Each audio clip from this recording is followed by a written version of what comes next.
नमस्ते नमस्कार, आप सभी का हमारे YouTube चैनल शिक्षा संस्कार में स्वागत है। आज हम लोग देखेंगे विषय इतिहास की 50 ऑब्जेक्टिव प्रश्न जो विभिन्न प्रतियोगिताओं परीक्षा में पूछे जाते हैं, चाहे रेलवे हो, SSC हो, बिहार दरोगा हो, बिहार पुलिस हो,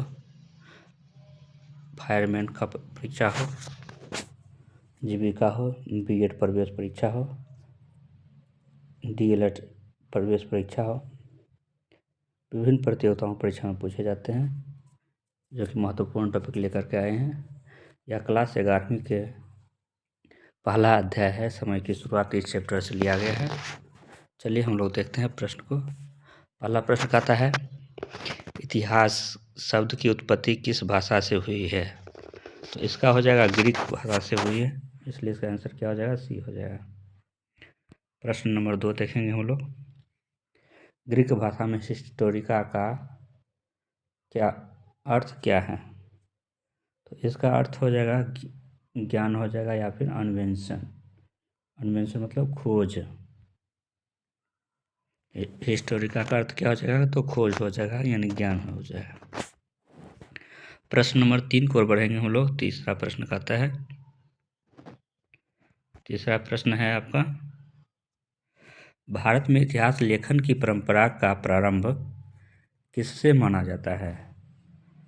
तो भारत में लेखन कला की जो परंपरा है, इसकी शुरुआत माना जाता है पुराणों से, यानी भारत में सबसे पहले रचना हुई थी पुराणों के। सबसे पहले पुराण ही लिखी गई थी भारत में, तो इसलिए इसका अभी आंसर क्या हो जाएगा? बी हो जाएगा।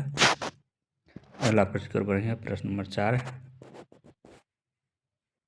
4 नंबर कहता है, इतिहास को कितने मुख्य कालों में बांटा गया है? इतिहास को 3 मुख्य खंडों में बांटा गया है, जो कि प्राचीन इतिहास हो जाएगा, मध्यकालीन इतिहास हो जाएगा और आधुनिक इतिहास हो जाएगा। तो इसलिए इसका आंसर क्या हो जाएगा? बी हो जाएगा। प्रश्न नंबर 5 को देखेंगे हम लोग। 5वां प्रश्न कहता है, इतिहास के 3 काल कौन कौन है? तो पहले ही इसको चर्चा हमने कर दिया था। 3 कालखंड जो है इसका है प्राचीन, मध्य, आधुनिक। तो इसलिए इसका आंसर क्या हो जाएगा? ये हो जाएगा। प्रश्न नंबर देखेंगे हम लोग। छठा प्रश्न कहता है, प्राचीन इतिहास का अंत सामान्यतः किस वर्ष से माना जाता है? तो छठा का आंसर हो जाएगा ए, 712 ईस्वी से प्राचीन काल का जो है अंत माना जाता है। 712 ईस्वी में पहले आक्रमण जो है भारत पर हुआ था विदेशियों के द्वारा, तो अरब आक्रमणकारी थे। अगला प्रश्न देखेंगे। प्रश्न नंबर 7, मध्यकालीन इतिहास की शुरुआत कब से मानी जाती है? तो इसका आंसर हो जाएगा, मध्यकालीन इतिहास की शुरुआत माना जाता है 712 ईस्वी से ही माना जाता है। स्वाभाविक है, एक तरफ खत्म होती है, दूसरी तरफ शुरुआत होती है। जैसे सूर्य सुबह होती है तो रात्रि खत्म होती है, रात्रि आने से पहले दिन की शुरुआत खत्म होती है। इस प्रकार से प्राचीन खत्म हुआ तो उसी समय से मध्यकालीन इतिहास की शुरुआत होती है। तो इसलिए क्या हो जाएगा इसका? 712 ईस्वी। इसलिए इसका आंसर ए। अगला प्रश्न को देखेंगे। आधुनिक इतिहास की शुरुआत कब से मानी जाती है? तो इसका आंसर हो जाएगा सी, 1757 ईस्वी से जो है आधुनिक इतिहास की शुरुआत मानी जाती है। तो इसका आंसर हो जाएगा सी। प्रश्न नंबर 9 कहता है, समय को मापने की सबसे प्राचीन इकाई क्या थी? पुराने समय में किसे देख कर के समय को आकलन किया जाता था? तो इसका हो जाएगा बी, दिन को देख करके। दिन को पहर में बांटा गया है, तो दिन को देख करके जो है सूर्य को देख करके मापा जाता था, जाना जाता था कि कितना समय हो रहा है। अगला प्रश्न हो जाएगा प्रश्न नंबर 10। सूर्य की गति के आधार पर समय मापन कहलाता है। तो सौर कैलेंडर हो जाना चाहिए 10 का 20, बिल्कुल सौर कैलेंडर है, आंसर हो जाएगा प्रश्न नंबर 11। चांद की गति पर आधारित कैलेंडर कौन सा है? तो इसका आंसर हो जाएगा 11 का बी, ग्रेगोरियन कैलेंडर हो जाएगा, गोरियन कैलेंडर हो जाएगा सी। अगला प्रश्न को देखेंगे प्रश्न नंबर 12। ईसा पूर्व को किस संक्षिप्त में लिखा जाता है? तो BC लिखा जाता है ईसा पूर्व को, तो 12 का हो जाएगा सी। 12 क्या हो जाएगा? सी हो जाएगा BC। प्रश्न नंबर 13 कहेंगे ईसवी सन को किस संक्षेप में लिखी जाती है? तो इसका हो जाएगा AD हो जाएगा 13 का, AD सही है, बी हो जाएगा।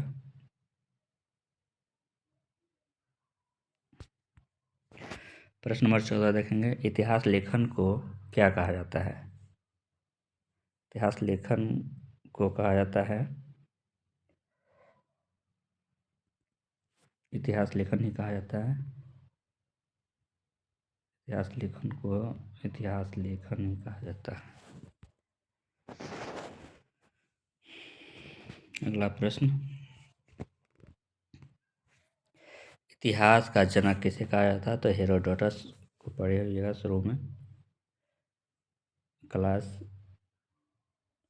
उससे अभी जो किताब लागू हुई है नए सिलेबस 6 to 8 में, उसमें भी इसका जिक्र किया गया है कि इतिहास की जनक जो है हेरोडोटस को कहा जाता है। तो इसलिए इसका आंसर क्या हो जाएगा? बी हो जाएगा। प्रश्न नंबर 16, भारत का हेरोडोटस किसे कहा जाता है? तो भारत का हेरोडोटस कहा जाता है कल्हन को, इनके द्वारा राजतरंगिणी लिखी गई है। तो भारत के हेरोडोटस किसे कहा, यानी भारतीय इतिहास के जनक किसे कहा जाता है? तो कल्हन। अभी गया राजतरंगिणी के लेखक कौन है? तो इसका आंसर हो जाएगा बी, कल्हन। पहले ही बता दिए थे कल्हन के लेखक है, सॉरी कल्हन जो है राजतरंगिणी के लेखक है और इन्हें भारत के हेरोडोटस के नाम से जाना जाता है। अगला प्रश्न की ओर बढ़ेंगे। प्रश्न नंबर 18 का आता है पूरा लेखों का अध्ययन क्या कहलाता है? तो इसका आंसर हो जाएगा सी, अभिलेख शास्त्र। अभिलेख शास्त्र कहलाता है। सिक्कों का अध्ययन क्या कहलाता है? तो मुद्रा शास्त्र, इंग्लिश में कहते हैं न्यूमिस्मेटिक्स। तो इसका आंसर क्या हो जाएगा? बी हो जाएगा, मुद्रा शास्त्र। अगला प्रश्न, इतिहास का सबसे विश्वसनीय स्रोत क्या माना जाता है? अभिलेख माना जाता है इसका, तो 20 का क्या हो जाएगा? अभिलेख हो जाएगा, जो कि आपका ऑप्शन सी में दिया हुआ है। प्रश्न नंबर 21 की ओर बढ़ेंगे हम लोग। 21 नंबर का आता है पाषाण युग को कितने भागों में बांटा गया है? तो पाषाण युग को 3 भागों में बांटा गया है। इसका आंसर हो जाएगा बी, नव पाषाण युग, मध्य पाषाण युग और पूरा पाषाण युग। पहला क्या हो जाएगा?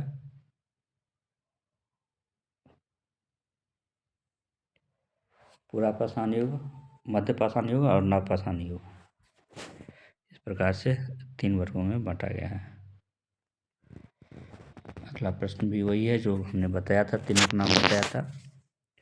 22 नंबर, पाषाण युग के 3 भाग है कौन कौन? तो बताए थे पुरापाषाण, मध्यपाषाण और नवपाषाण। तो इसलिए इसका आंसर क्या हो जाएगा? ये हो जाएगा 22 का। वैसे मैं नहीं भी बताता तो भी आप लोग बता ही देते, क्योंकि अभी अभी तुरंत हमने बताया था, इसलिए इसका आंसर क्या हो जाएगा? ये हो जाएगा। नवपाषाण युग की प्रमुख विशेषता क्या थे? तो इसका विशेषता यह थी कि कृषि पर आधारित हुआ करते थे। व्यवसाय, लोगों के जीविकोपार्जन का आधार क्या था? कृषि हुआ करता था। उस समय तक कृषि की आविष्कार हो चुकी थी, लोगों के द्वारा कृषि करने के ज्ञान प्राप्त कर ली गई थी, इसलिए कृषि हो जाएगी। अगला प्रश्न, प्रश्न नंबर 24 प्रश्न कहता है, धातु युग की शुरुआत किस धातु से हुई? तो ये जो है तांबा का जो है पहले प्रयोग किया गया था मानवों के द्वारा, ये इतिहास में साक्ष्य मिलती है। तो इसलिए इसका आंसर हो जाएगा बी, तांबा हो जाएगा।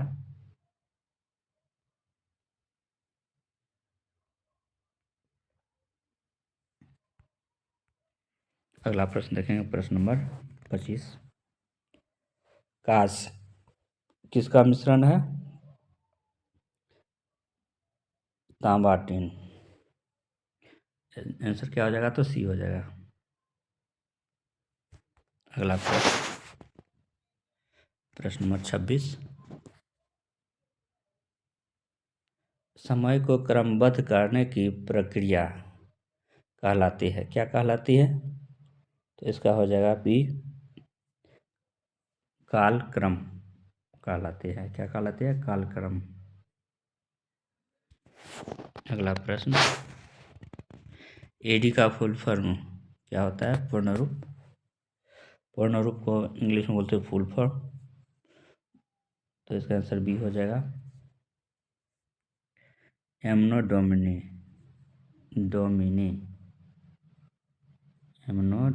तो इसका आंसर बी। 27 का 28 नंबर कहता है, बीसी का पूर्ण रूप क्या है? Before Christ. तो इसका आंसर क्या हो जाएगा? 28 का ए हो जाएगा। अगला प्रश्न,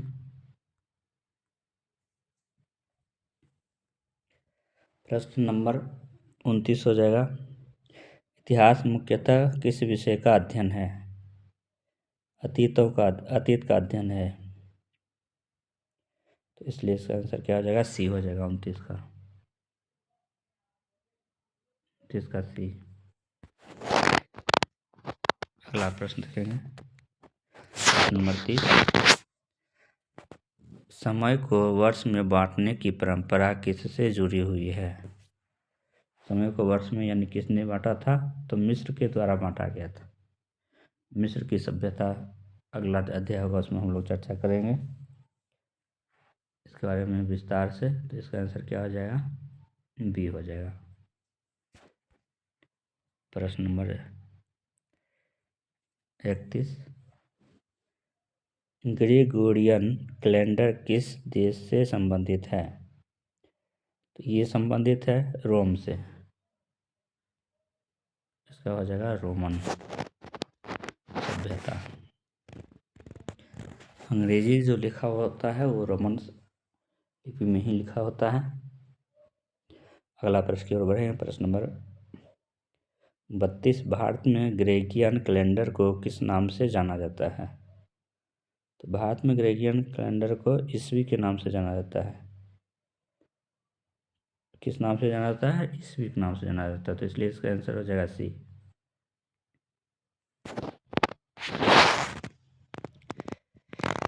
इतिहास का वैज्ञानिक अध्ययन किस शताब्दी में प्रारंभ हुआ? वैज्ञानिक पद्धति से जो है इसका अध्ययन कब से किया जाने लगा? तो 18वीं शताब्दी से जो है इसका अध्ययन वैज्ञानिक पद्धति से जो है होने लगा, वैज्ञानिक तौर तरीके से। अगला प्रश्न, पुरातत्व का संबंध किससे है? तो ये जो हो जाएगा भौतिक अवशेष हो जाएगा सी 34 का। भौतिक अवशेष बिल्कुल याद रखेंगे सभी लोग, बहुत ही महत्वपूर्ण है, सभी प्रतियोगिता परीक्षा में पूछे जाते हैं। यदि हम लोग अच्छा तैयारी नहीं करते हैं, नहीं पढ़ते हैं 11वीं 12वीं की बुक, तो प्रतियोगिता परीक्षा में जाकर के अचंभित होते हैं कि ये क्वेश्चन पूछ कहाँ से दिया है, तो कभी पढ़े नहीं, ये सिलेबस के बाहर से है, लुसेंट एसपीटी में नहीं दिया हुआ है, कहाँ से पूछ दिया। इसलिए ज़रूरी है कि हम लोग 11वीं 12वीं के भी बुक को देखते चलें, इससे आपकी तैयारी बेहतर होगी, ये भी प्रश्न छूटने की संभावना नहीं रहेगी। आप अधिक से अधिक अंक अर्जित करेंगे और अपने करियर को सफल बनाएंगे, आप अपने माता पिता के सपने को साकार कर पाएंगे। चलिए अगले प्रश्न को पढ़ते हैं। प्रश्न नंबर 35। 35 नंबर कहता है, समय का सबसे छोटा प्राचीन माप क्या था? तो पल। 35 का हो जाएगा ए क्षण। क्षण यानी क्षण होता है छोटा इकाई माना जाता था इतिहास में।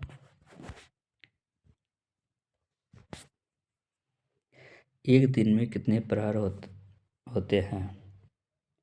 इसको प्रहर कहते, बोलचाल की भाषा में, हिंदी में शुद्ध प्रोनाउंसिएशन होता है प्रहर। तो इसका आंसर हो जाएगा बी, 8 प्रहर होते हैं 24 घंटा में।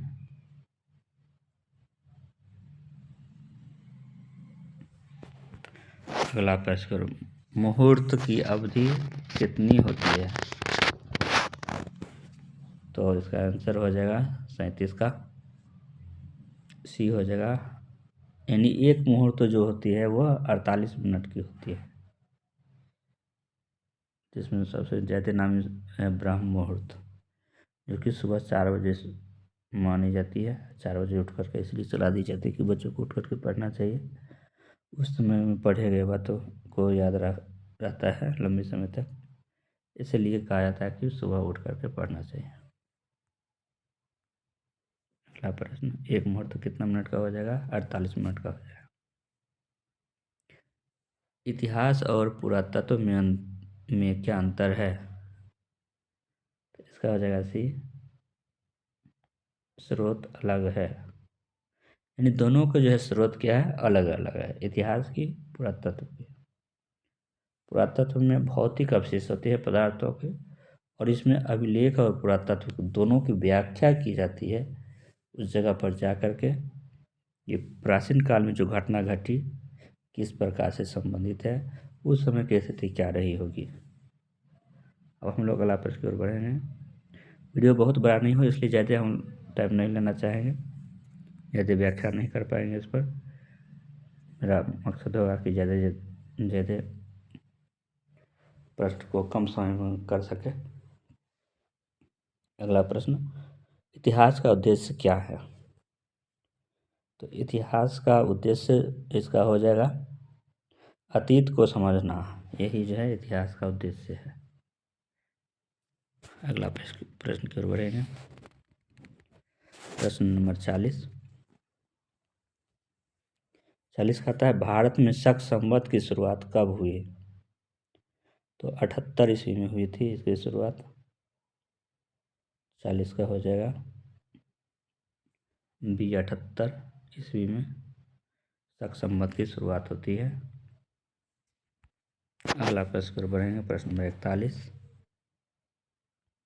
41 प्रश्न कहता है, विक्रम संवत की शुरुआत किससे मानी जाती है, यानी कब, किस ईस्वी से मानी जाती है? तो 41 का आंसर हो जाएगा इसका 57 ईसा पूर्व से मानी जाती है। 57 ईसा पूर्व मतलब सी हो गया, 57 ईसा पूर्व।